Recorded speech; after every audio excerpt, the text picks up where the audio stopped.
Shalom, shalom, selamat malam buat Bapak Ibu yang terkasih di dalam Tuhan ya.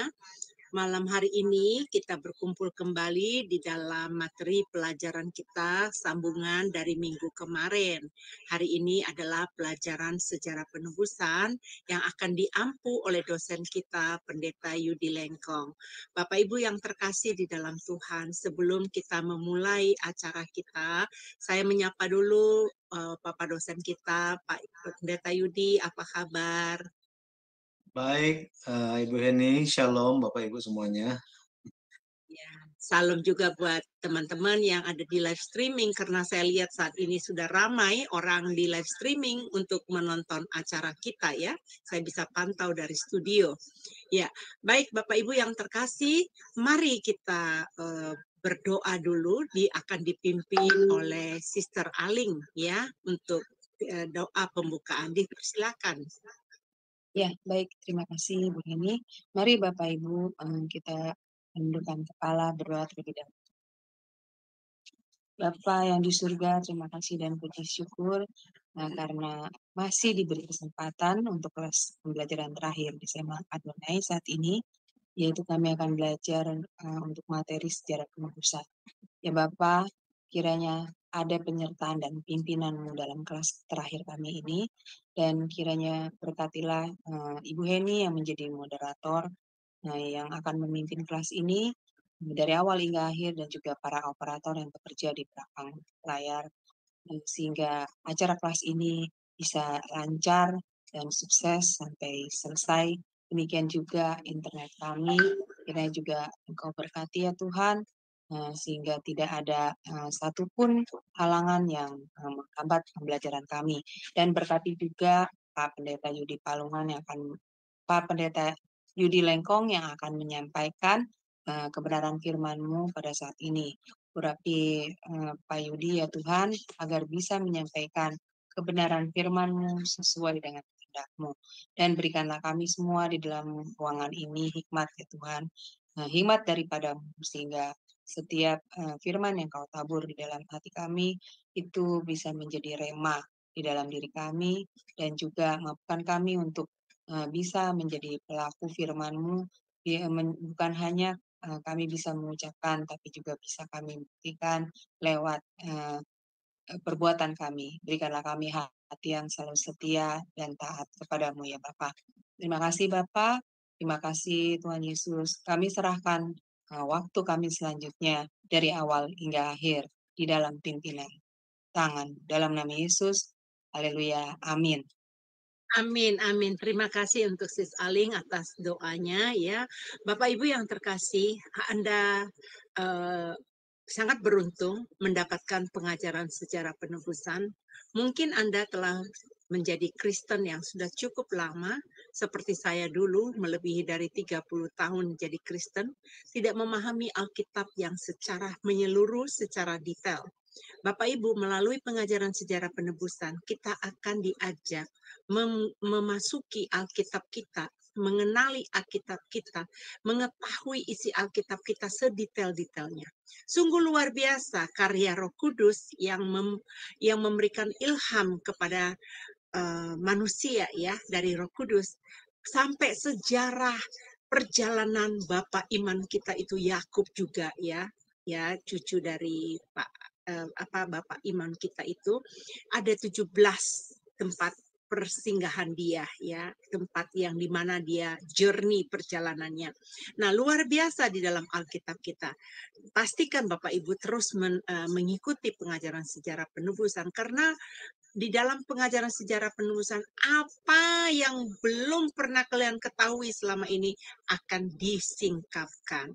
Oleh sebab itu, kita akan memberikan waktu kepada Bapak Pendeta Yudi untuk memaparkan pengajaran ini. Dipersilakan, Pak. Baik, Shalom Bapak Ibu sekalian yang terkasih. Kita akan melanjutkan pelajaran kita dari minggu sebelumnya. Dan kita sementara mempelajari Alkitab dengan bantuan buku seri sejarah penebusan yang ditulis oleh Pendeta Abraham Park.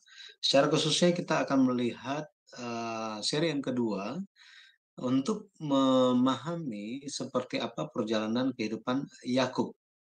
Jadi Yakub memiliki suatu catatan yang cukup banyak bagi seorang Yakub dibandingkan dengan Abraham dan Ishak, bahkan dengan Yusuf. Jadi mengenai Yakub itu ada banyak, sehingga perjalanan kehidupan Yakub memberikan suatu pesan yang penting bagi kita yang hidup di akhir zaman ini. Lebih lagi mengenai 17 tempat dalam kehidupan Yakub, angka 17 ini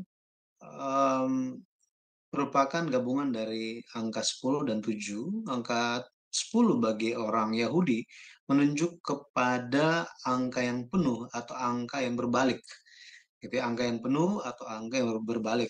Dan angka 7 itu merupakan angka yang sempurna. Makanya kalau kita lihat plat nomor banyak 777. Ada yang nggak mau kalah dibikin 888. Nah, tetapi kita bisa melihat bahwa 10 dan 7 memiliki makna yang sangat mendalam, sehingga angka 17 Pendeta Abraham Park melihat itu sebagai satu angka kemenangan, ya, satu angka kemenangan.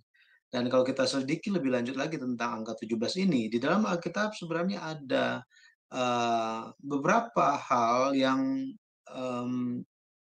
menunjukkan yang bisa ditampakkan dengan angka 17 ini. Yang salah satu kita akan lihat tentang 17 tempat dalam kehidupan Yakub. Nah,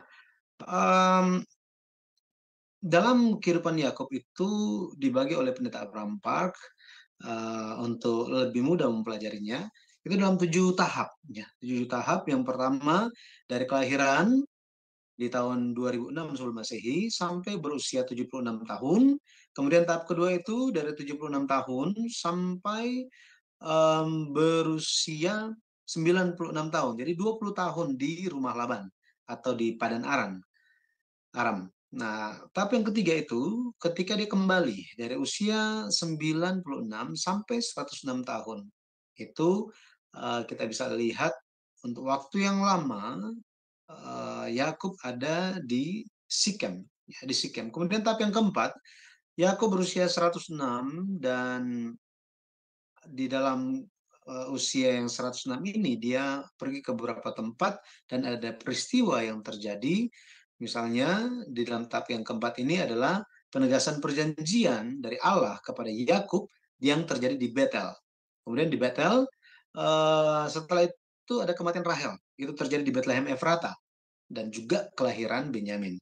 Tahap yang kelima itu dari usia 106 sampai 130. Ini merupakan satu tahapan sejak hari-hari kehilangan Yusuf.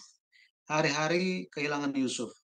Nah, tahap yang keenam itu dari usia 130 sampai 147 tahun. Ini dia ada bersama dengan Yusuf selama 17 tahun. Nah, tadi saya bilang di awal tadi ya, muncul angka 17.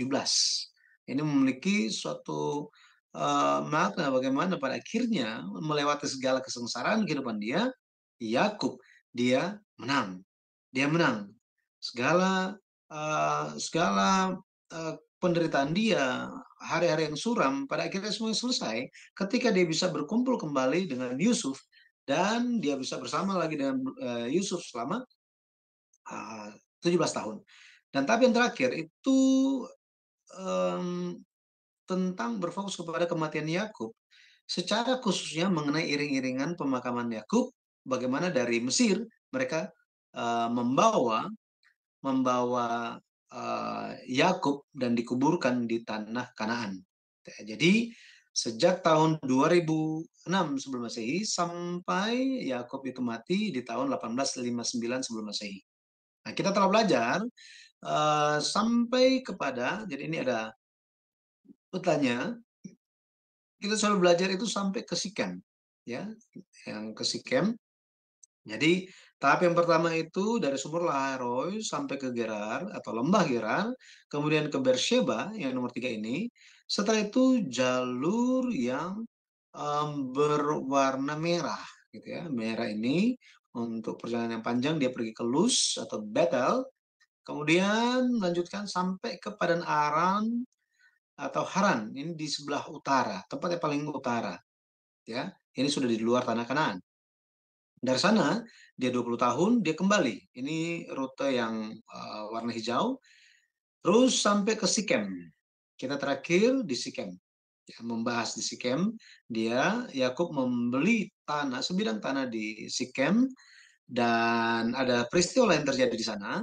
Dina diperkosa, kemudian Simeon dan Lewi membunuh semua laki-laki yang ada di kota Sikem. Dan hal ini membuat Yakub, keluarga Yakub itu dalam keadaan yang krisis, ya, bahaya. Tetapi Allah tetap melindungi mereka. Allah menimpakan teror dan kedahsyatannya sehingga semua suku-suku bangsa di sekitar Sikem tidak menyerang keluarga Yakub. Ya, jadi Allah tetap menjaga dan melindungi mereka. Baik, ya, malam hari ini kita akan berfokus kepada uh, lanjutan rute perjalanannya dari Sikem. Yakub memimpin keluarganya pergi ke Betel. Ini ke tempat yang sebelumnya dia pergi ke sana. Jadi tempat dia membangun uh, mesbah di sana.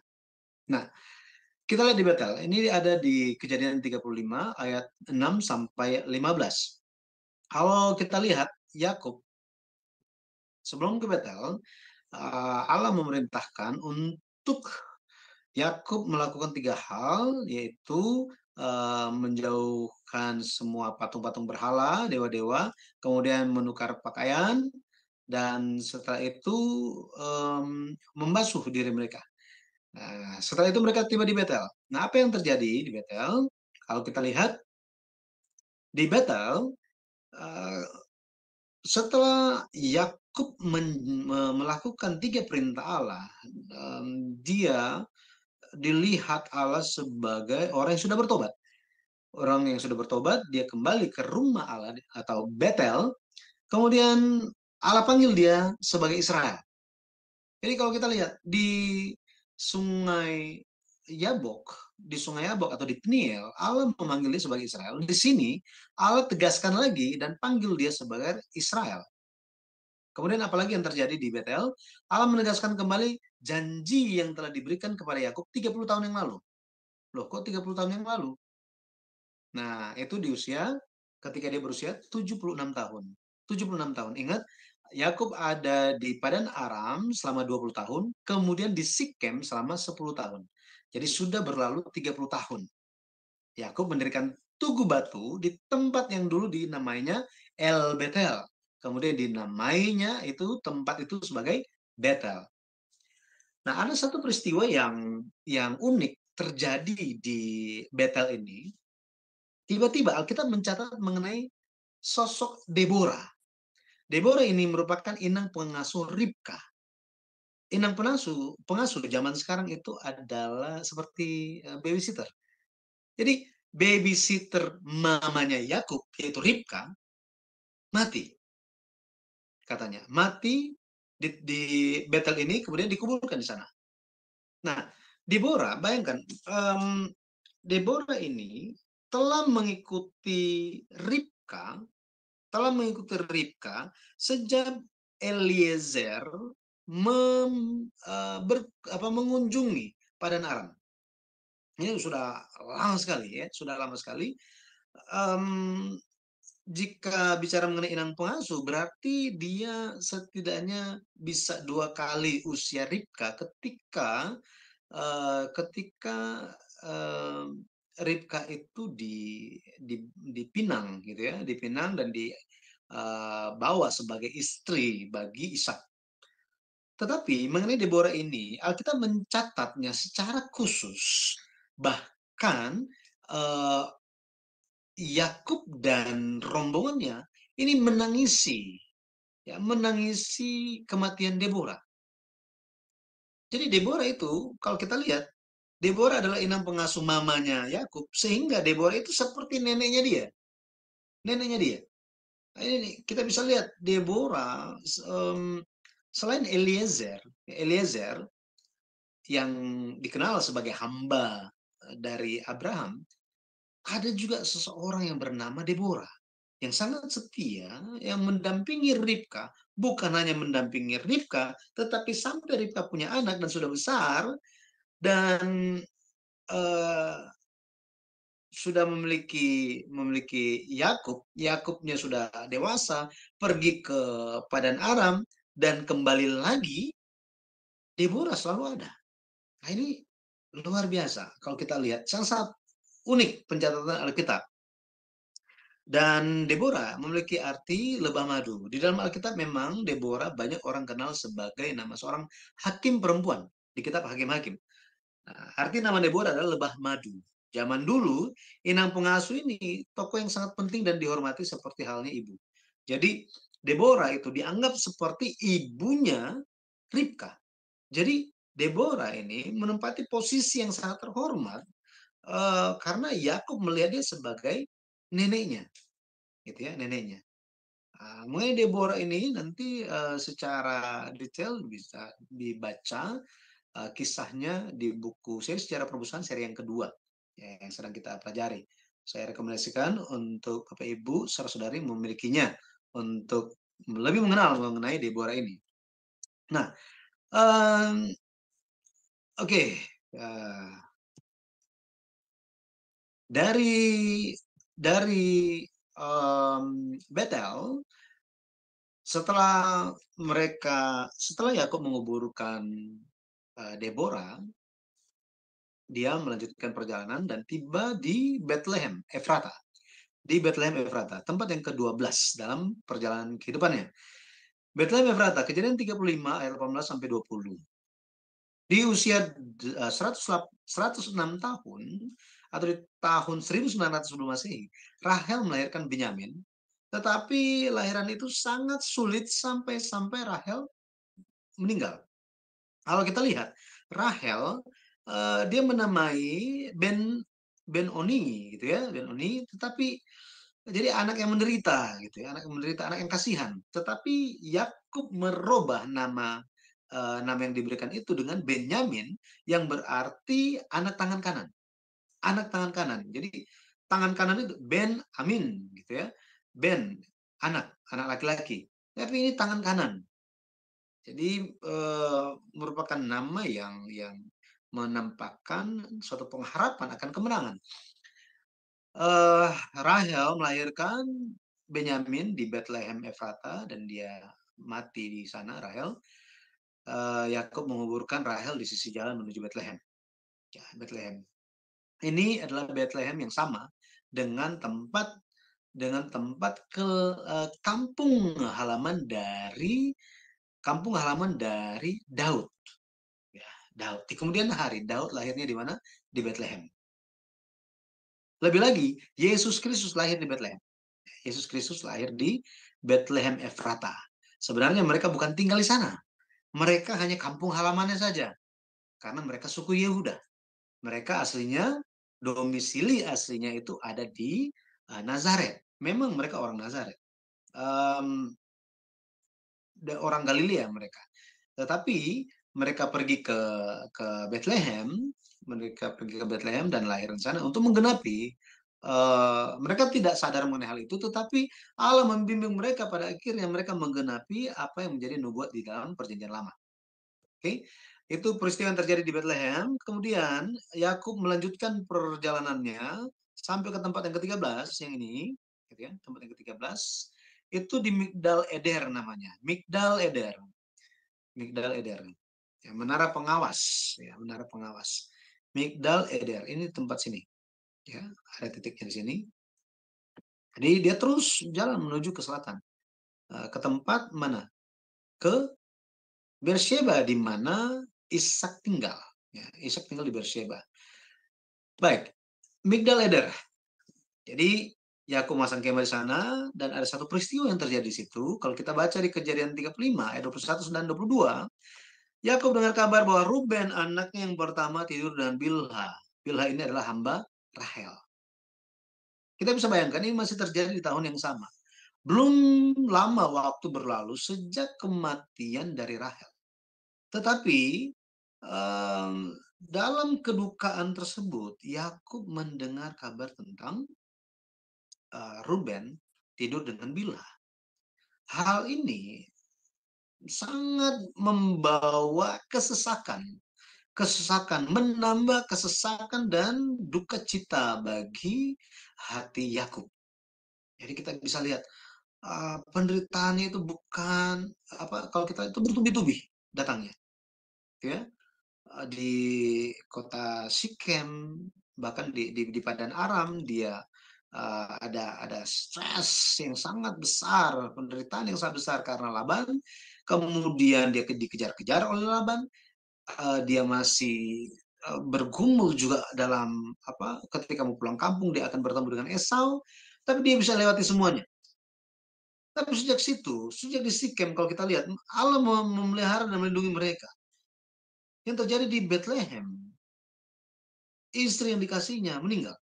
Jadi kalau kita bisa lihat, Yakub sangat sedih. Lebih lagi, Yusuf kehilangan mamanya. Yusuf pada waktu itu baru berumur sekitar 16 tahun. Sekitar 16 tahun. Makanya ketika mereka di Migdal Eder, kita bisa bayangkan betapa susahnya hati Yakub ketika mendengar kabar Ruben tidur dan Bilha. Di kemudian hari, kalau kita baca sebelum Yakub mati, Kejadian 49 menyatakan pesan Allah atau firman Allah, nubuat Allah, apa yang akan terjadi kepada anak Yakub di kemudian hari. Kejadian 49 ayat 1 mencatat, Yakub menyatakan apa yang akan terjadi kepada anak-anaknya yang akan terjadi di kemudian hari. Mengenai Ruben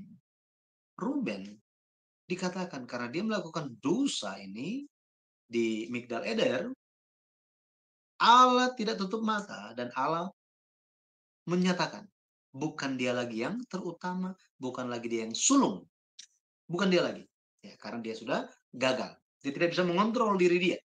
Ya, hawa nafsu dia yang meledak-ledak, gitu ya.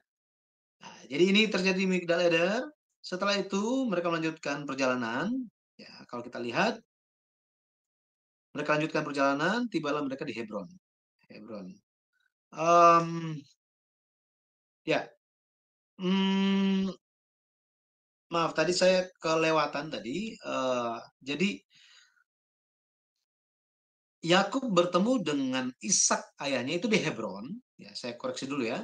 Di Hebron, nanti setelah waktu yang lama di Hebron, peristiwa kehilangan Yusuf, kemudian sampai dia mendengar kabar Yusuf masih hidup, kemudian Yakub baru dia pergi ke Beersheba. Ya, ini saya koreksi ya, mohon maaf. Jadi dia pergi ke Beersheba. Di Beersheba, di tempat yang ke-15 ini, Yakub mendapat jaminan dari Allah supaya dia jangan takut untuk pergi ke Mesir. Ya, supaya dia jangan takut pergi ke Mesir. Ya, ini saya koreksi dulu mengenai tempat yang terjadi di Hebron. Jadi Yakub bertemu kembali dengan Ishak. Pada waktu itu Yusuf berusia 16 tahun. Kalau kita baca di Kejadian pasal 37, Kejadian pasal 37 mencatat bahwa Yusuf berusia 17 tahun ketika dia dijual ke Mesir. Jadi kalau kita bisa lihat bahwa Yusuf bertemu dengan Ishak kakek dia, itu setidaknya ada 1 tahun, sekitar 1 tahun, ya, sekitar 1 tahun. Hal ini ketika saya mempelajarinya dan membaca buku dan mempelajarinya, wah, suatu hal yang sangat berkesan bagi seorang Yusuf. Kenapa demikian? Kita perlu ingat, dari antara 12 anak Yakub, ya kita kesampingkan dulu Benyamin masih kecil gitu ya. Di sini ketika Yusuf itu dijual ke Mesir, Benyamin berumur sekitar 1 tahun. Ya, kita kesampingkan dulu itu. Tetapi dari antara semua anak Yakub, yang paling ingin tahu tentang tentang rencana kehendak Allah, rencana atau rencana penebusan atau penyelenggaraan penebusan dari Allah, itu adalah siapa? Dari semua anak Yakub. Itu adalah Yusuf. Yusuf. Itu sebabnya Yusuf, dia telah mendengar banyak cerita mengenai Abraham. Dia telah banyak mendengar cerita tentang Ishak yang disegani itu. Kemudian ya terlepas dia dengan ayahnya gitu ya. Tapi kalau kita lihat, em, kalau kita lihat di sini Yusuf, meskipun hanya sekitar 1 tahun dia bertemu dengan Ishak, kita perlu ingat bahwa itu merupakan waktu yang sangat-sangat cukup untuk seorang Yusuf imannya itu dikonfirmasi. Dikonfirmasi. Semua cerita, semua cerita, kisah iman bapak-bapak leluhur iman yang dia terima dari papanya, dari Yakub, itu dikonfirmasi oleh siapa? Oleh Ishak. Oleh Ishak. Ini suatu hal yang luar biasa, ya, suatu hal yang luar biasa. Dan Yakub, kalau kita lihat Yakub hidup bersama dengan Ishak itu setelah bertemu dia masih bertemu dengan Ishak, hidup bersama dengan Ishak di Hebron selama 14 tahun sampai Ishak mati di usia 180 tahun. Jadi setelah kehilangan Yusuf, kemudian 14 tahun kemudian Ishak mati, Yakub sendirian. Yakub sendirian. Ini suatu hal yang sangat-sangat ya menyesakkan hati dia, gitu ya, menyesakkan hati dia. Selama 10 tahun nggak ada teman untuk menghibur dia. Jadi ketika Yusuf dijual ke Mesir, Ishak menjadi teman bagi Yakub. Ya, memang papanya, tetapi menjadi penghiburan baginya. Ya, siapa lagi yang menjadi penghiburan? Ya, jadi ketika saya baca Alkitab seolah-olah apa? Mereka tidak bertemu lagi, atau tidak ada sesuatu yang terjadi, tidak ada yang bisa ditampakkan. Tetapi lewat buku sejarah penebusan ini sangat-sangat membantu karena pendeta Abraham Pak itu mengalami pencerahan Roh Kudus, dia bisa melihat benang merah bagaimana pewarisan iman perjanjian itu dilanjutkan, bukannya dilewat-lewat dan pindah-pindah begitu saja, bukan. Tetapi itu diteruskan. Lewat cara apa? Lewat cara suara. Lewat mulut. Ya, mewariskan iman dengan mulut. Makanya mulut kita itu harus digunakan untuk apa? Untuk mewariskan iman. Untuk menyampaikan firman. Untuk saling menghibur, saling mendukung satu sama yang lain demi pekerjaan Tuhan. Dan makanya itu kalau kita lihat di mana? Di Petrus dikatakan apa? Dikatakan bahwa barang siapa ingin melihat hari-hari baik harus menjaga bibirnya, katanya.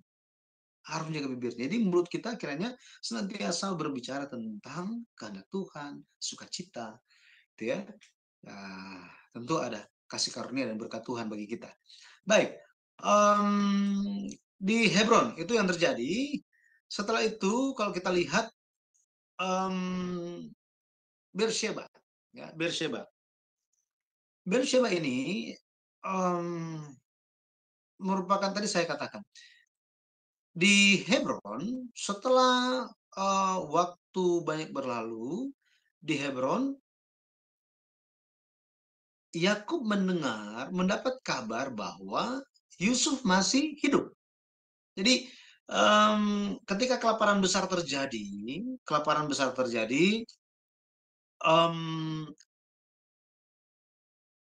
kan Yakub suruh anak-anaknya pergi ke Mesir untuk membeli makanan. Katanya ada kabar, karena ada kabar katanya di Mesir ada banyak makanan. Jadi pergi ke sana kan, sampai 2 kali pergi. Nah semua terjadi, mereka kembali bolak-balik itu dari mana? Dari Hebron. Oke, dari Hebron. Mereka mendapatkan kabar juga bahwa Yusuf itu masih hidup. Ternyata mangku bumi di Mesir itu adalah Yusuf. Mereka bawa semua dan sampaikan berita kepada Yakub. Yakub itu ada di mana? Ada di Hebron. Ya, masih di Hebron. Nah, waktu itu Yakub bilang, Yusuf bilang, "Pak, saya masih hidup. Datanglah kepadaku karena Tuhan sudah menyediakan tempat di sini, gitu ya. Datanglah kemari. Ada banyak hal di sini." Um, Satu sisi, Yakub sangat bersuka cita karena ternyata Yusuf masih hidup. Tetapi di sisi yang lain, yang kita perlu pahami adalah begini. Ada keraguan di dalam Yakub. Ada keraguan di dalam Yakub. Ada ketakutan di dalam Yakub. Dia ragu untuk pergi ke Mesir. Dia takut untuk pergi ke Mesir. Kenapa? Kenapa? Karena dia bisa melihat penggenapan perjanjian suluh yang didirikan dengan Abraham, antara Allah dan Abraham, itu sebentar lagi diwujudkan. Loh, emang ada apa? Apa isi dari perjanjian suluh? Perjanjian suluh menyatakan bahwa keturunan Abraham itu akan berkembang dengan luar biasa. Dengan luar biasa. Waktu itu Yakub baru 70 anggota keluarga. Tetapi Yakub dia tahu janji Tuhan, isi perjanjian suluh yang dia terima dari kakek dia, bahwa apa? Bahwa keturunan Abraham akan berkembang dengan luar biasa. Tetapi bukan hanya itu. Bukan hanya itu. Isi dari perjanjian suluh adalah mereka, keturunan Abraham, akan menjadi budak di negeri asing. Dan Yakub, dia melihat apa? Dia melihat Mesir itu merupakan bagian, ternyata Mesir adalah bagian dari penggenapan perjanjian suluh. Itu satu penderitaan yang luar biasa kalau kita lihat. Diperbudak katanya, 400 tahun lamanya. Jika kita diberitahukan bahwa kita akan diperbudak 400 tahun lamanya, keturunan kita di suatu negeri yang lain, misalnya di Malaysia misalnya. Terus akhirnya kita mau nggak mau harus pergi ke sana. Bukankah ada keraguan di dalam kita? Mungkin kita akan bilang apa? Aduh, janganlah pergi ke sana. Mending ya udah bertahan aja di Jakarta atau di mana lah tempat kita berada. Nggak usah pergi ke Malaysia. Tetapi itu merupakan kehendak Tuhan. Dan satu hal lagi yang menyebabkan kekhawatiran dari Yakub adalah apa? Bagaimana dia harus meninggalkan tanah janji. Mesir bukanlah tanah perjanjian, tetapi Kanaan. Jika dia pergi ke sana, jika meninggalkan tanah janji, bagaimana nanti dia akan kembali? Ini yang menjadi suatu hal yang sangat memberatkan hati Yakub untuk pergi ke Mesir. Untuk pergi ke Mesir.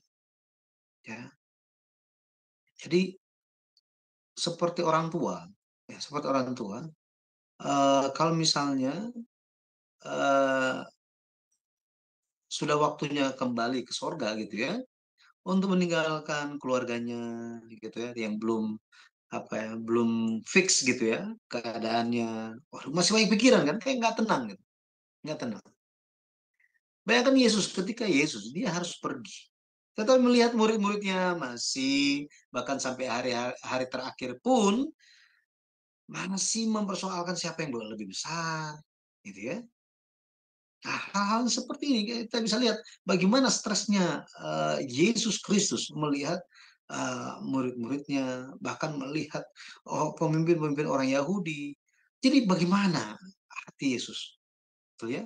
Sangat-sangat tidak tenang. Tetapi dia berserah semuanya kepada Bapa dan dia berdoa bahwa iman telah mengalahkan dunia. Ya, dia percaya mengenai hal itu.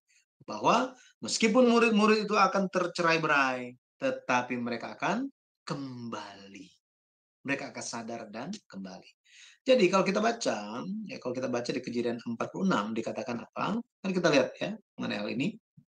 Kejadian 46, kita akan lihat Kejadian 46. Ayat yang pertama dikatakan apa? Jadi berangkatlah Israel dengan segala miliknya, dan ia tiba di Beersheba. Lalu dipersembahkannya korban sembelihan kepada Allah Ishak ayahnya. Berfirmanlah Allah kepada Israel dalam penglihatan waktu malam. Yakub, Yakub. Sahutnya, ya Tuhan. Lalu firmannya, akulah Allah, Allah ayahmu. janganlah takut pergi ke Mesir, sebab aku akan membuat engkau menjadi bangsa yang besar di sana. Tuhan janji lagi apa? Aku sendiri akan menyertai engkau pergi ke Mesir, dan tentulah aku juga akan membawa engkau kembali. Dan tangan Yusuflah yang akan mengetupkan kelopak matamu nanti. Lalu berangkatlah Yakub dari Beersheba, dan anak Israel membawa Yakub ayah mereka beserta anak dan istri mereka, dan mereka menaiki kereta yang dikirim Firaun untuk menjemputnya. Kita bisa lihat di sini, Allah mengenal hati manusia, Allah mengenal hati Yakub. Akulah Allah, Allah ayahmu, katanya. Allah Ishak itu. Jangan takut pergi ke Mesir.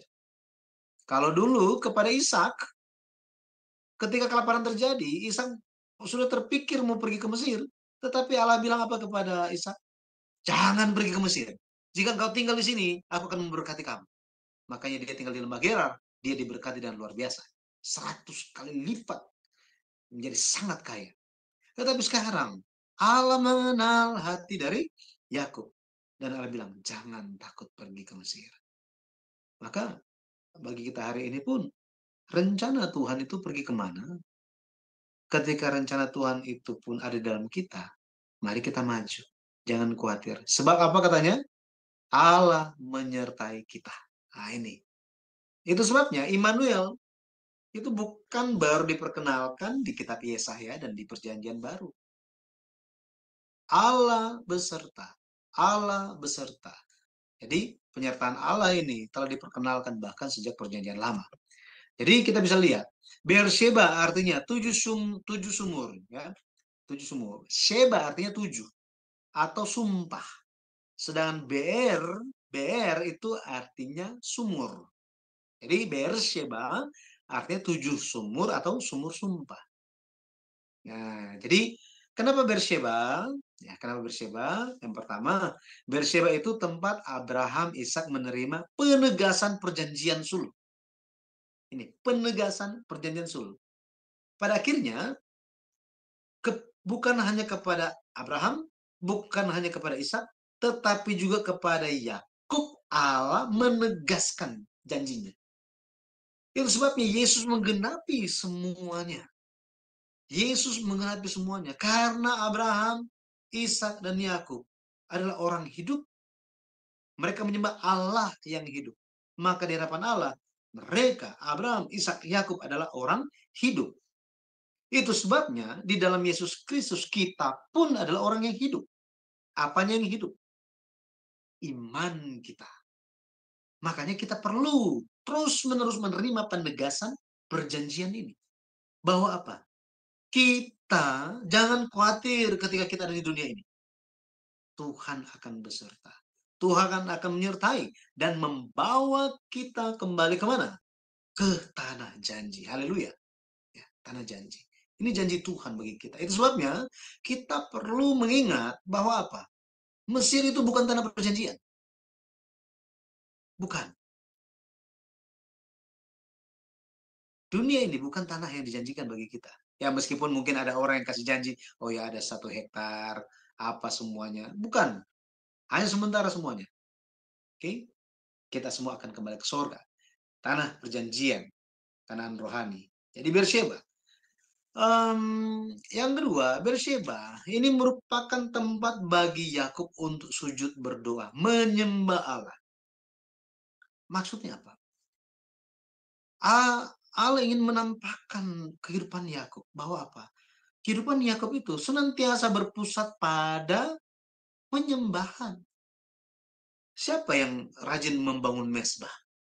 Itu adalah Abraham. Jadi dia rajin beribadah, rajin bersekutu dengan Tuhan.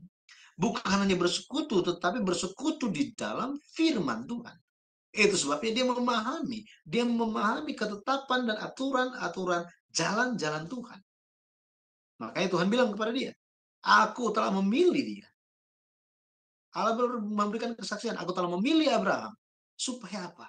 Supaya jalan-jalan Tuhan, ketetapan dan aturan Tuhan, hukum Tuhan,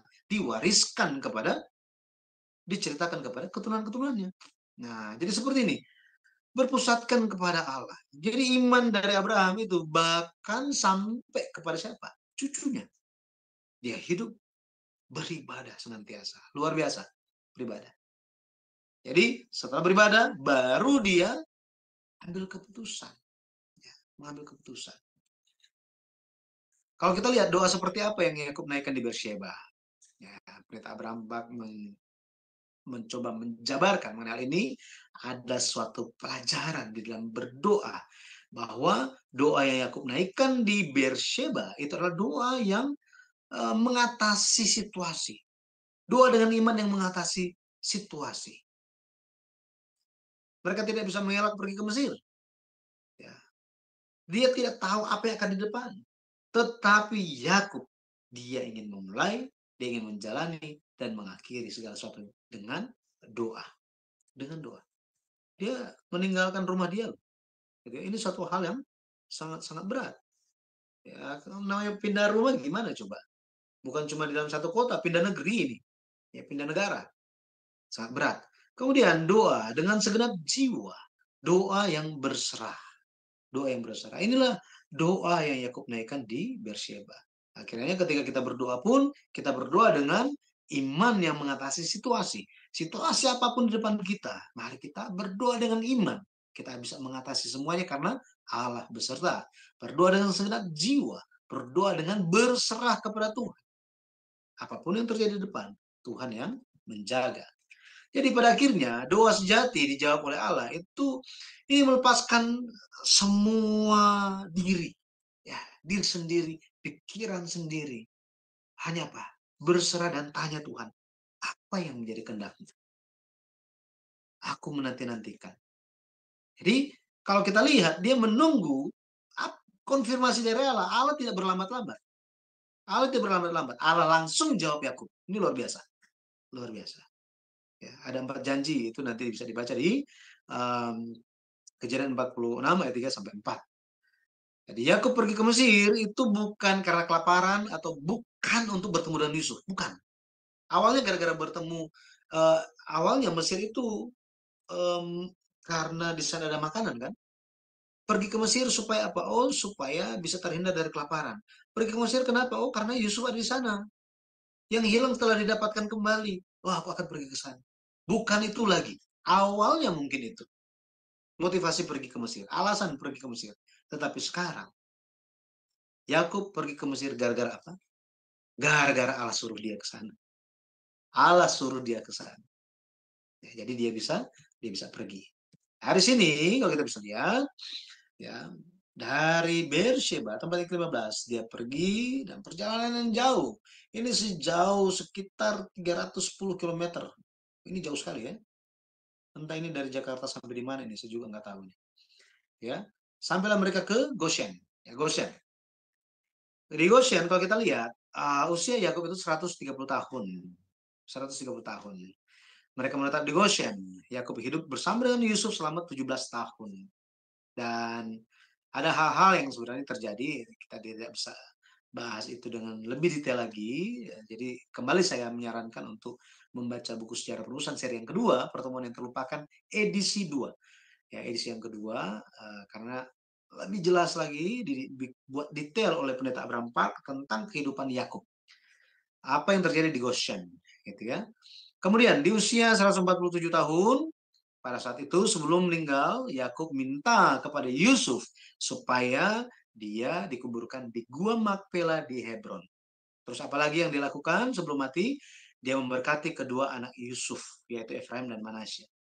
Lebih lagi, Yakub menegaskan perjanjian tentang tanah Kanaan dan wariskan Sikem. Sikem. Ya, ini kita telah belajar di tentang Sikem dan Yusuf ya, hubungan Sikem dan Yusuf, penggenapan perjanjian Sulu. Dan terakhir di Kejadian 49, sebelum menutup matanya, Yakub memberkati 12 anaknya. Ya, lebih kepada bukan lebih memberkati, tapi lebih kepada menyatakan apa yang akan terjadi di masa depan. Ya, jadi yang terakhir itu bagaimana? Dari Goshen itu kalau kita lihat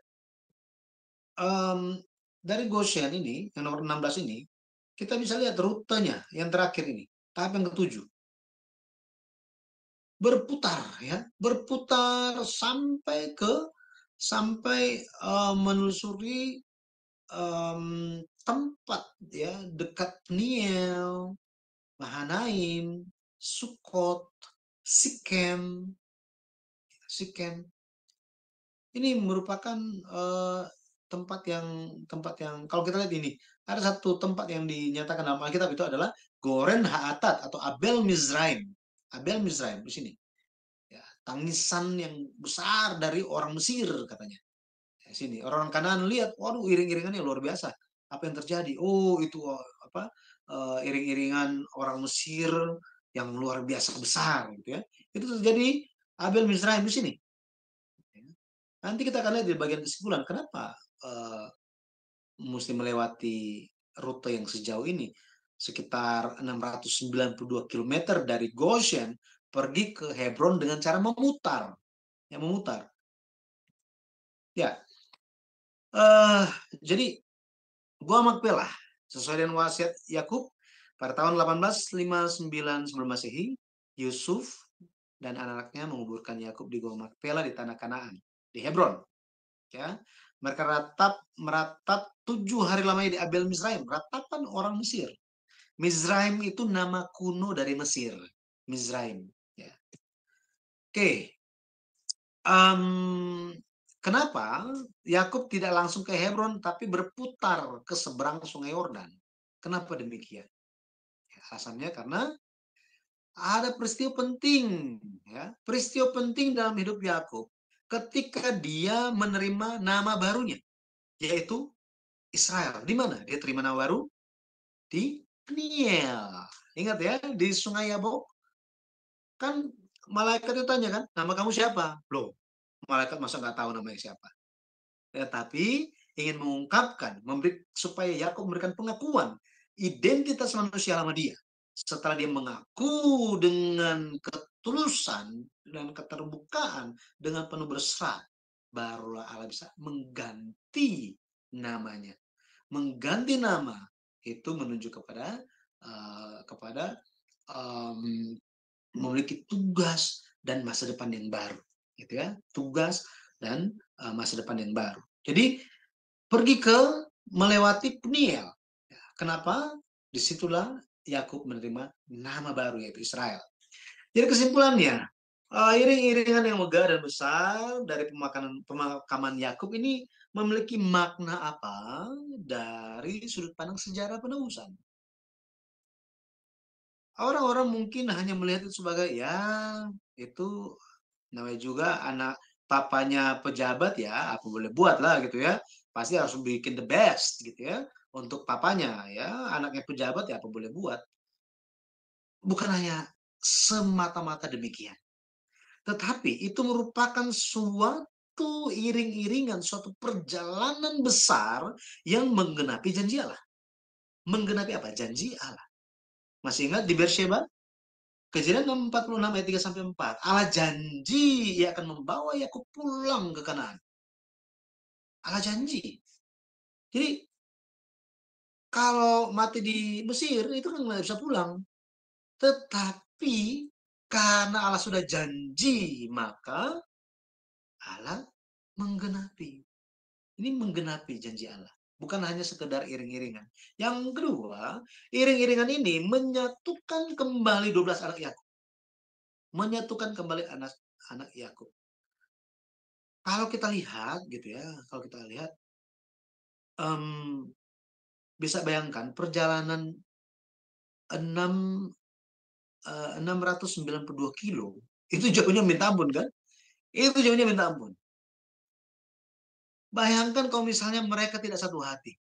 Harus capek lah kita ini ngapain ini jauh sekali. Ya sudahlah di sini aja kita kuburin, papa juga nggak tahu. Atau ya sudah kita kremasi aja lah, simple kan, sederhana sekali lah. Buat apa itu capek-capek? Sederhana itu, kita pakai modern aja. Nah, tetapi tidak bisa. Ya. Mereka berfokus kepada perjanjian, firman perjanjian, pesan terakhir yang ditinggalkan oleh ayahnya. Mereka harus menjadi satu. Hanya ketika menjadi satu hati, bekerja bersama-sama, maka janji Tuhan bisa digenapi. Itu sebabnya kita sebagai anak Tuhan harus bekerja dengan satu hati, bekerja sama supaya kehendak Tuhan itu bisa maju, ya bisa maju. Kemudian iring-iringan ratapan besar ini membawa kesadaran dan pertobatan. Ingat goren haatat, goren haatat. Atat ini memiliki arti semak duri. Atat memiliki arti semak duri.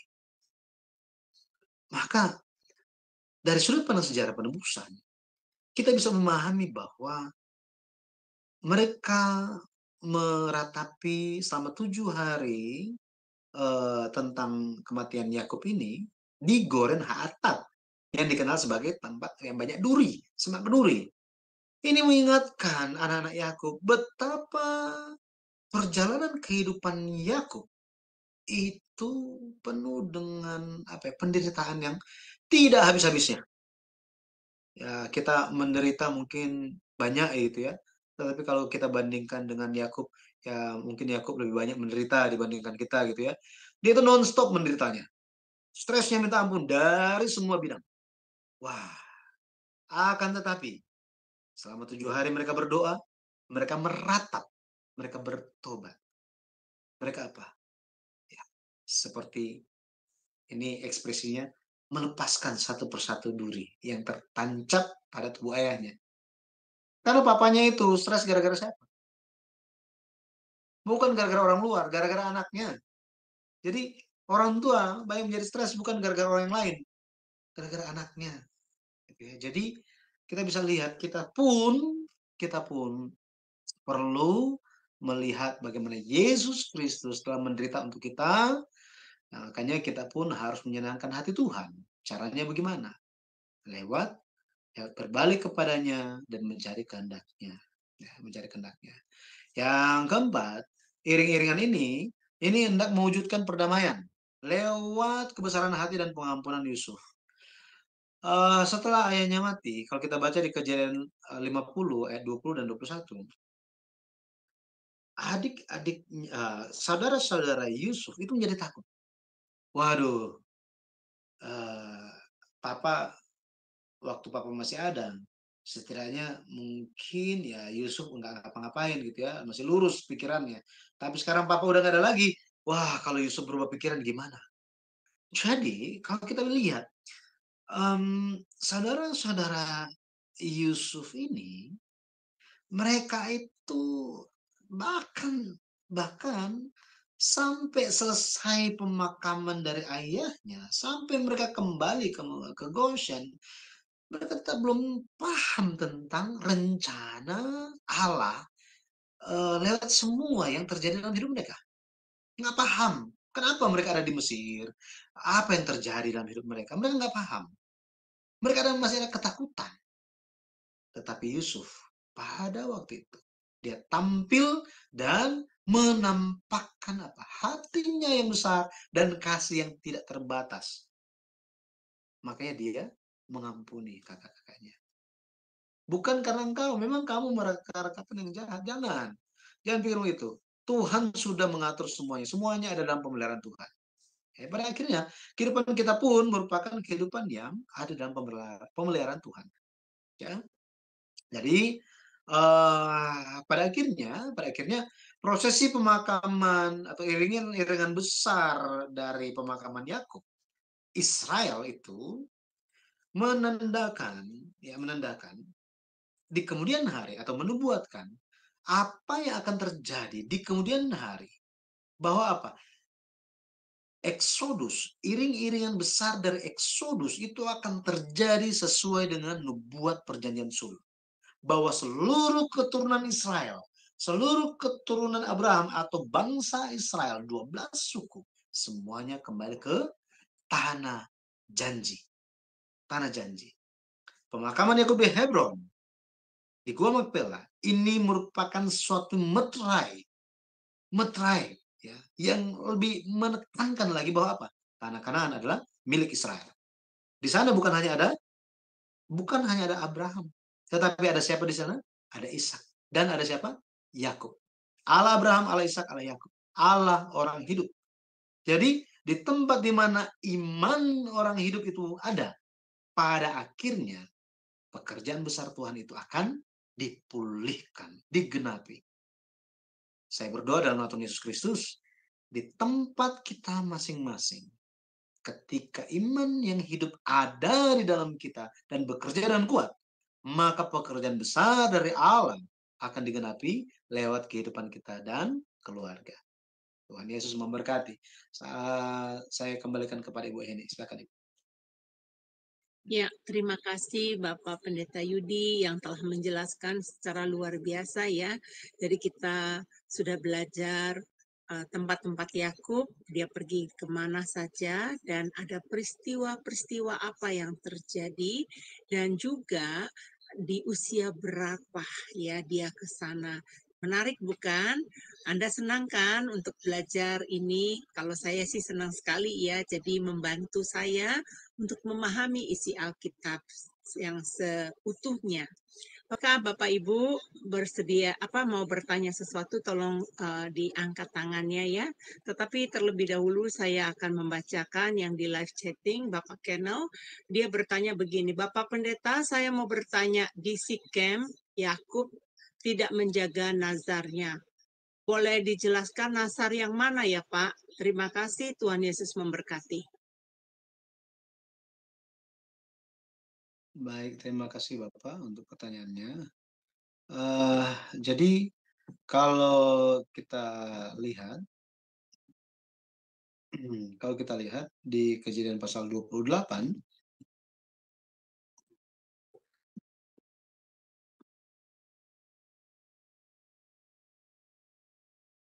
ketika Yakub pergi, sebentar saya share ya langsung supaya bisa lihat ayatnya.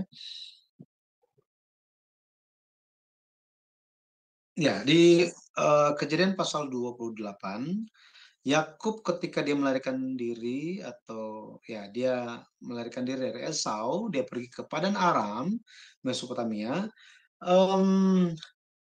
Dia tiba di satu tempat yang namanya Luz, dan dia mengalami mimpi di sana. Dia mimpi, dan kalau kita lihat setelah dia mimpi, kalau lihat di ayat 12 itu ada sebuah tangga, katanya ujungnya sampai di langit. Malaikat Allah itu turun naik di tangga itu. Dia menyadari bahwa itu merupakan rumah Tuhan, gitu ya. Dia kasih nama Betel, tempat itu. Dan waktu itu di dalam mimpinya, Tuhan berdiri di samping dia ketika dia lagi melihat, dan Tuhan memperkenalkan bahwa Tuhan adalah Allah Abraham dan Allah Ishak. Dan Allah janjikan kepada dia tentang tanah Kanaan. Dan keturunannya itu akan menjadi banyak sekali. Kemudian ayat yang ke-15, kalau kita lihat, jadi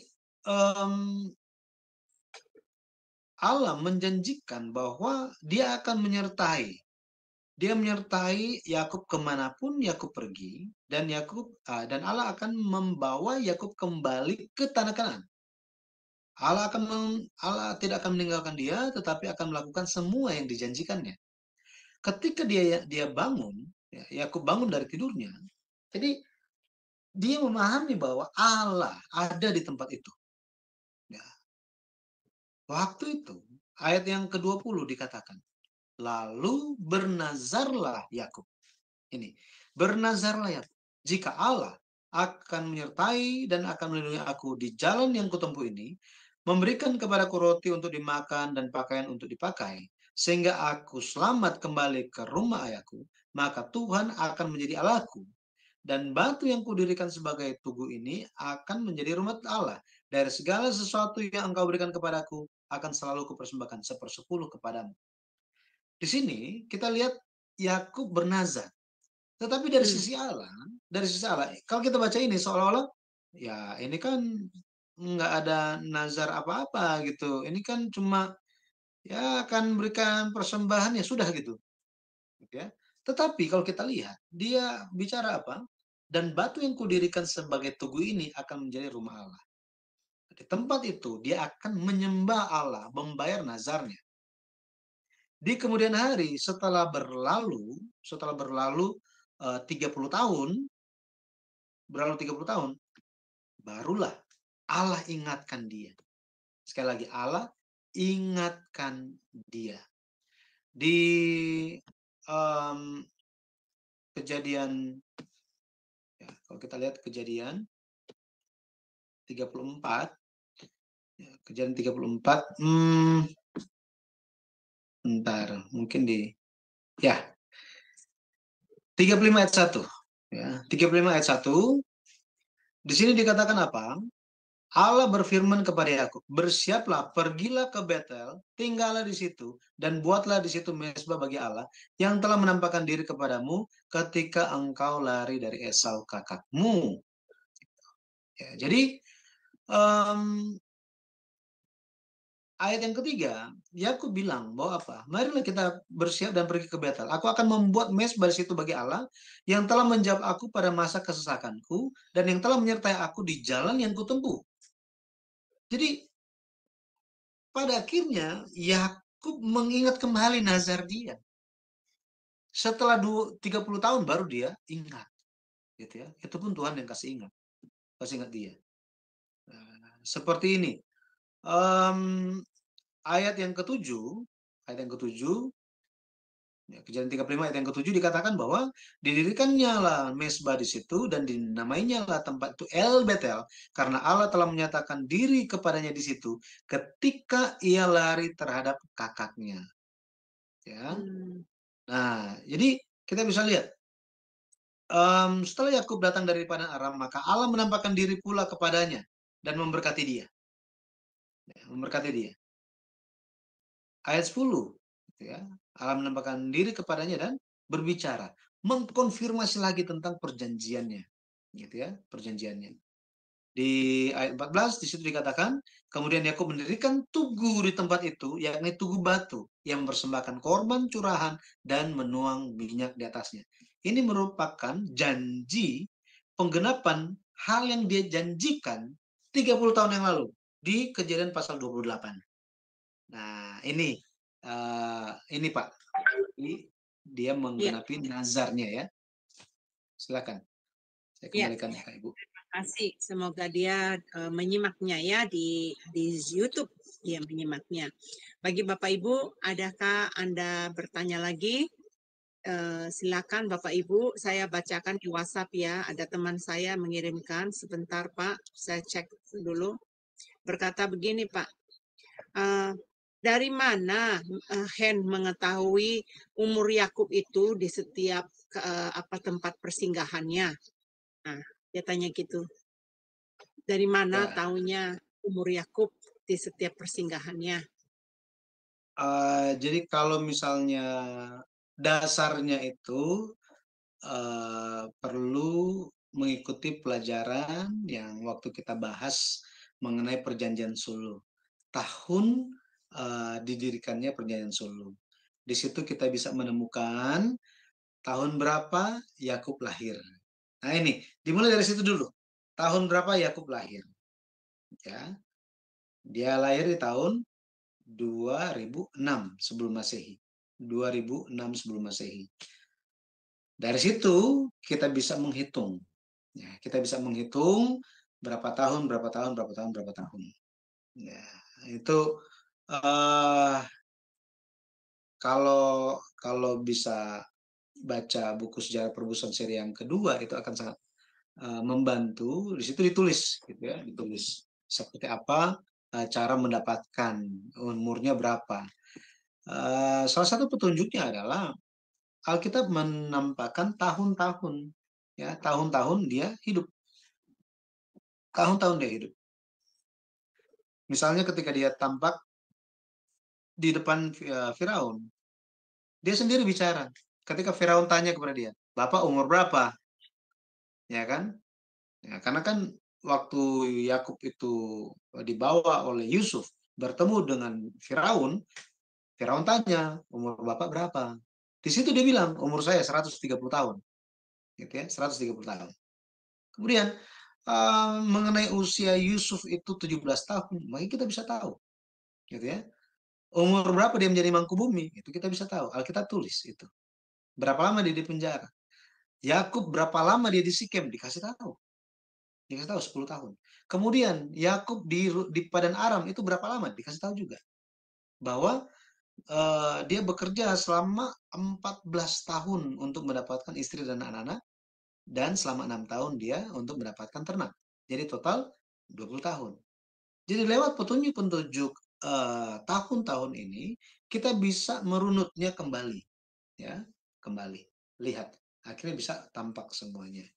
Jadi sangat menarik ketika Bapak mungkin atau Ibu bisa membaca buku sejarah penebusan, ya, gitu. Iya, baik. Memang betul sih, ada suara yang bocor ini? Nggak ada ya? Oke. Memang betul sih ya, soalnya kalau dari pelajaran-pelajaran saya yang dulu-dulu, memang sebelum saya mengenal sejarah penebusan, memang tidak ada pelajaran yang demikian. Jadi, ada balah yang mengatakan, "Ah, benar nggak sih tahun itu, perhitungan tahun demikian, dari mana?" Kan pernah juga ya dulu waktu Pendeta Yudi ada seseorang yang bertanya di sini ya, dari tahun-tahun itu ya. Nah, memang banyak sekali di antara mereka yang tidak mengetahui tentang hal itu.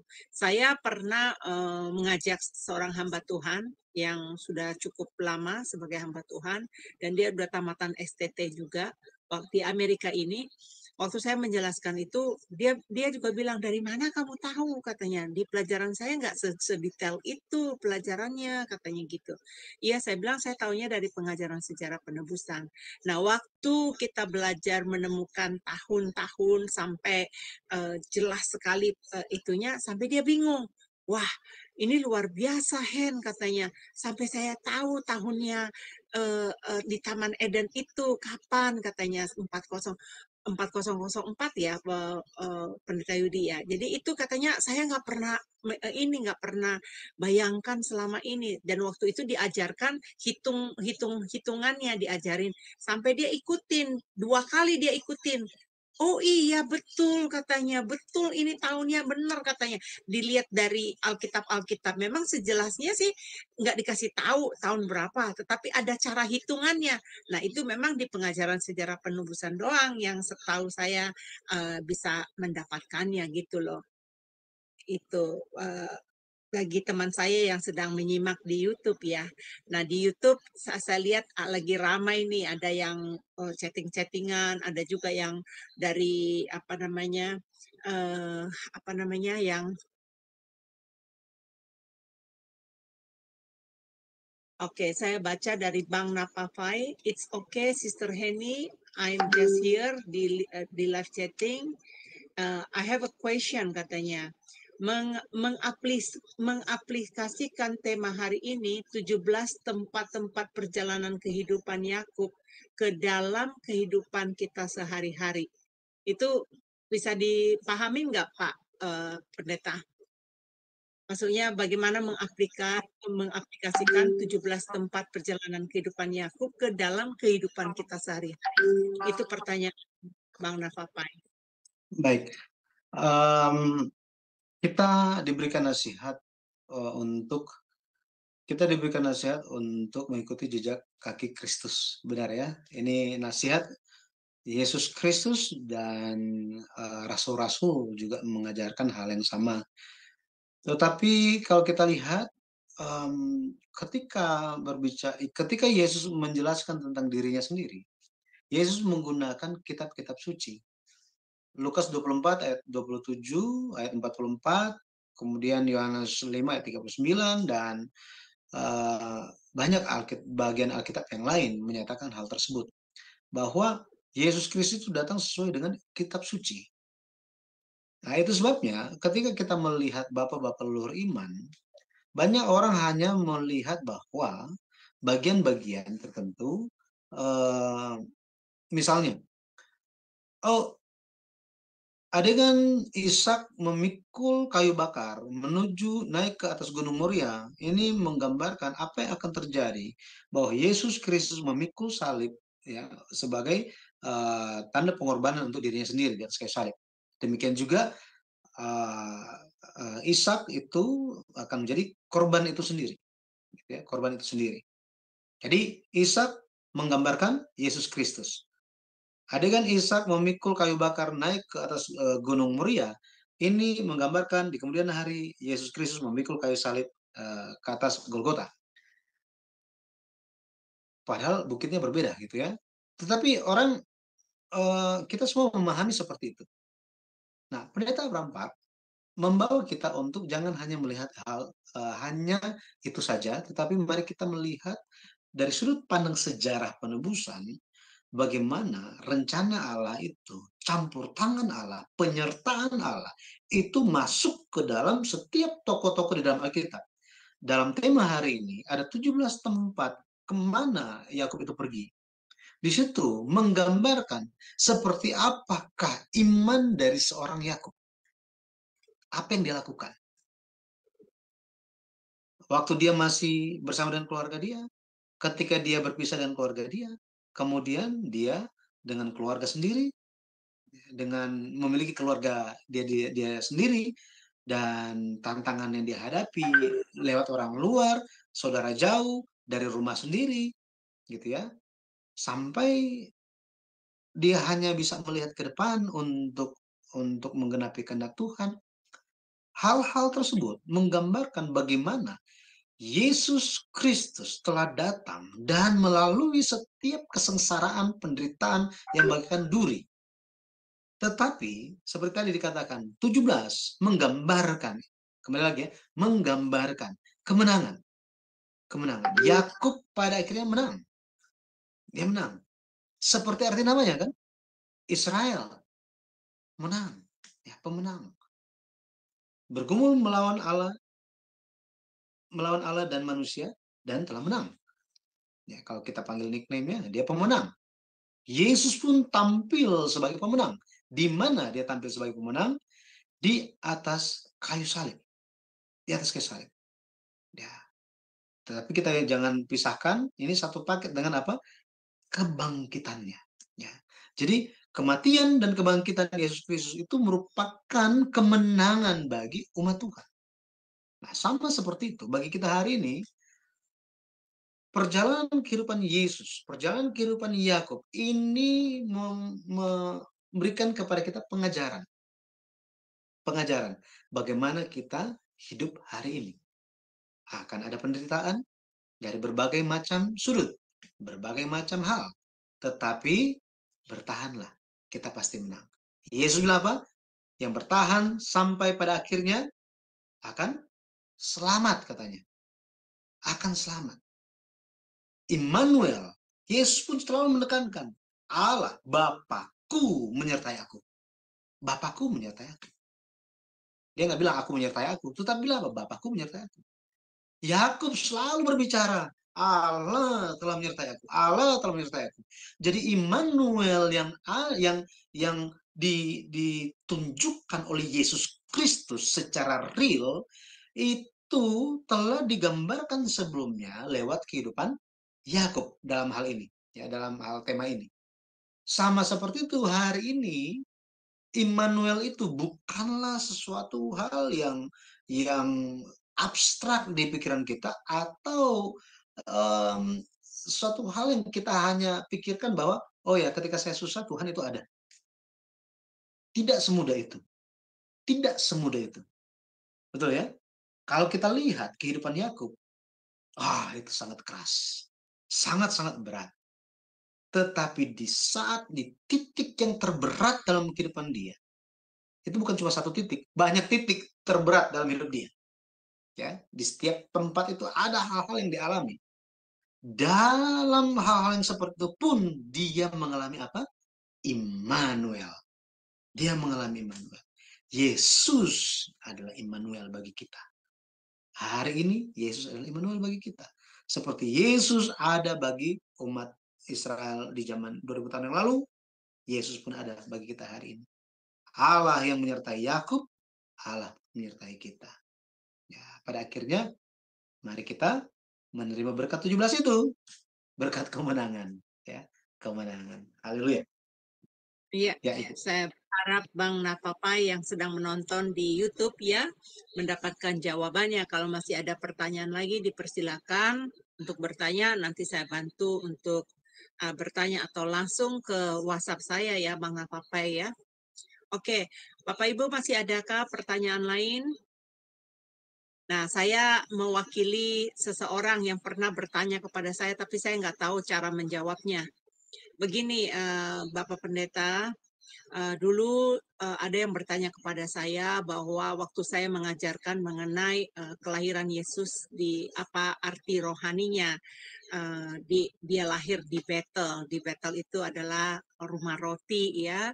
Kemudian saya mengajarkan bahwa dia lahir di kandang binatang ya. Kenapa di kandang binatang? Dan pada saat itu suasana masih dalam keadaan bukan siang hari, gelap. Apa tandanya gelap? Bahwa dunia ini penuh dengan kegelapan. Jadi terang itu harus datang ke dunia, yaitu Yesus Kristus itu adalah terang yang datang ke dunia. Kemudian saya mengajarkan bahwa arti rohani bahwa Yesus lahir di kandang binatang itu ada artinya karena manusia tanpa hikmat dari Tuhan itu adalah binatang. Itu di kitab Pengkhotbah, kitab Mazmur ada mengatakan hal demikian. Dan kemudian dia mengatakan kepada saya, Hen, saya pernah diajarkan oleh seseorang bahwa Yesus itu bukan lahir di kandang domba, katanya. Jadi di middle actor itu. Nah, tadi kan jadi saya teringat tadi pertanyaannya karena ada tempat persinggahan setelah Rahel meninggal ya, dan Rahelnya meninggal dan didirikan tugu itu di middle actor. Nah, di middle actor itu menurut sejarah Yahudi itu adalah tempat penyimpanan binatang-binatang yang mau dipersembahkan. Jadi korban-korban persembahan. Jadi di situ dibuat tempat perkumpulannya katanya.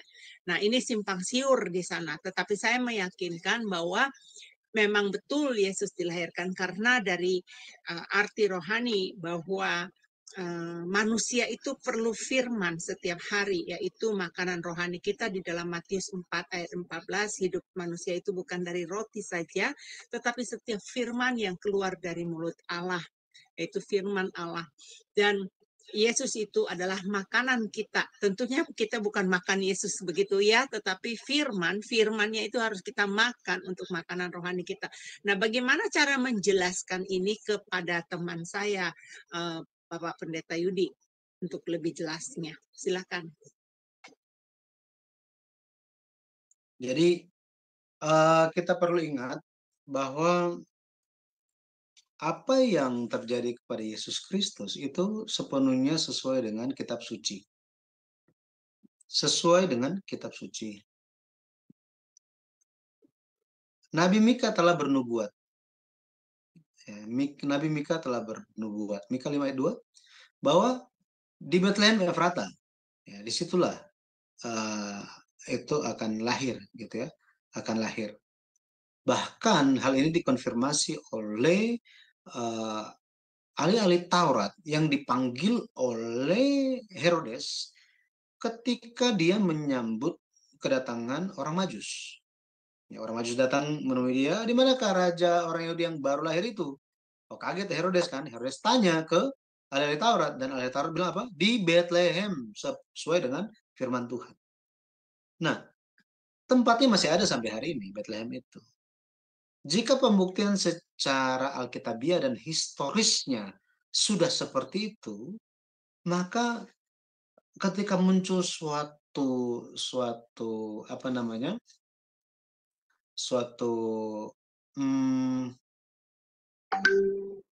suatu pandangan yang baru atau suatu apa ya? Mungkin ide yang baru atau apalah yang baru, bukankah semua harus dikonfirmasi dengan bukti alkitabiah dan bukti historis? Jika itu tidak sesuai dengan bukti alkitabiah dan secara historis, maka pandangan itu tidak perlu diperhatikan.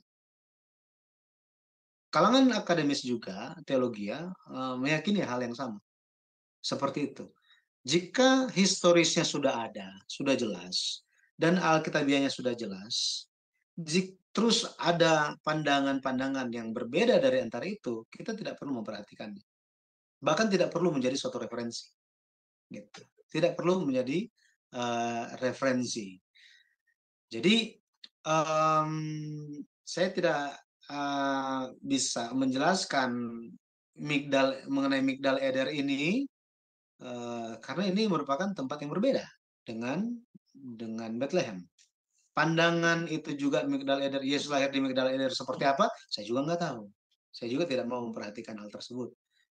Kenapa? Karena itu tidak terbukti secara historis, tidak sesuai secara historis dan secara alkitabiah. Ya, jadi tidak perlu kita lanjut itu. Saya mau menjelaskan tentang sesuatu yang bukan ada dalam Alkitab, ya saya juga mohon maaf saya kurang mengenal itu. Oke, Ya, Ibu. saya sekarang terima kasih karena itu pandangan Yahudi ya. Jadi mereka mengambilnya dari pandangan Yahudi. Baik, nggak apa-apa. Kira-kira masih adakah dari teman-teman semua yang masih mau bertanya? Oke, kayaknya sudah nggak ada lagi. Bapak Pendeta Yudi dipersilakan tutup closingnya, statement closingnya, dan berdoa buat kami semuanya. Baik, Bapak Ibu, perjalanan 17 tempat perjalanan kehidupan Yakub ini menggambarkan bagaimana pada akhirnya bangsa Israel akan kembali ke tanah janji. Bagaimana mereka itu dari tempat perbudakan akan kembali ke tanah janji, di mana mereka bisa menjadi umat perjanjian yang diikat menjadi satu dengan Tuhan. Hal ini memberikan suatu pengharapan kepada kita bahwa janji Tuhan itu adalah benar dan pasti dikenapi. Yesus Kristus, dia mati supaya jalan bagi kita kembali kepada Bapa itu dibuka lebar. Pada akhirnya hanya lewat Yesus saja kita bisa memperoleh kemenangan. Di dalam dunia ada banyak hal yang bisa mempengaruhi kita, bahkan iman kita. Tetapi Yesus mengatakan, aku telah mengalahkan dunia. Dan apa yang telah mengalahkan dunia itu? Itu adalah iman kita. Jadi kiranya lewat pelajaran Alkitab dengan referensi buku sejarah penebusan, khususnya seri kedua yang ditulis oleh Pendeta Abraham Park, mari kita seperti halnya himbauan dan kerinduan dari Pendeta Abraham Park, mari kita terus berjalan beriringan dalam pengembaraan kita kembali ke kerajaan surga. Kita kembali ke dalam kerajaan surga sambil menanyakan kepada bapak-bapak leluhur iman kita yang ada di dalam Alkitab, bagaimana bisa bertahan di dunia, bagaimana supaya iman kita diperkuat, dan bagaimana kita bisa kembali ke tanah, kampung halaman, negeri surgawi kita. Ya, kampung surgawi kita. Ya, Tuhan Yesus kiranya memberkati kita semua dan kita bisa memperoleh berkat kemenangan. Jadi orang-orang yang menang bersama-sama dengan Yesus yang telah menang. Haleluya. Mari kita berdoa. Allah Bapa yang hidup, kami mengucap syukur malam hari ini Engkau telah memberkati kami dengan firman-Mu. Lewat referensi buku sejarah penebusan yang ditulis oleh Pendeta Abraham Park, kami mengucap syukur karena Engkau telah menuntun kami dalam memahami kehendak Tuhan yang tersembunyi di balik 17 tempat dalam kehidupan Yakub. Pada akhirnya Yakub di dalam hidupnya yang penuh dengan duri, dengan penderitaan, dia memperoleh kemenangan. Dan satu hal yang dia pegang bahwa Allah adalah Allah yang menyertai dia. Allah di atas perjanjian yang pasti menggenapi janji. Demikian pun kami. Kami mengucap syukur karena Yesus Kristus ada bagi kami. Dia menjadi juru selamat Tuhan bagi kami. Dan kami pun dipimpin untuk bisa kembali ke dalam kerajaan surga, kampung halaman surgawi kami. Kiranya Bapak Engkau yang berikan kepada kami semua pertumbuhan iman, dan kami tidak menjadi orang-orang yang mengabaikan firman Tuhan dalam Alkitab, karena di dunia ini ada banyak orang yang berkata percaya kepada Yesus, percaya Tuhan, telah lahir baru, tetapi mengabaikan perjanjian lama. Padahal Yesus Kristus menjelaskan tentang dirinya sendiri melalui kitab-kitab suci perjanjian lama. Bantu kami untuk mengasihi firman, karena lewat mengasihi firman-Mu, kami percaya jalan-jalan kami akan dibukakan. Kami percaya Engkau yang akan menjadi bagian kehidupan kami dan senantiasa mencurahkan berkat bagi kami. Ketika ada pergumulan yang sedang kami hadapi, dalam kesehatan, keluarga, pendidikan, masa depan anak kami, dalam pelayanan kami, dalam kehidupan kami setiap hari, Bapa, tolong berkatilah kami. Dan bimbingan Roh Kudus-Mu bantu kami supaya bisa menang. Pada akhirnya kami berserah, biarlah Engkau yang dimuliakan lewat pelajaran ini, lewat channel Shema Adonai, Engkau yang menyertai dan memberkati setiap pengurus, setiap orang yang melayani. Terpujilah nama Tuhan, sisa hari ini kami berserah semua di dalam tangan kasih Bapa. Di dalam nama Yesus Kristus kami berdoa. Amin. Terima kasih. Amin.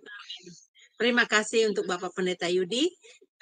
Bapak Ibu yang terkasih, kita akan kembali lagi di Jumat yang akan datang, masih di topik pelajaran buku sejarah penebusan seri kedua, dan nantikan kami di hari yang sama, hari Jumat jam 21 WIB waktu di Indonesia ya. Baik, Tuhan Yesus memberkati.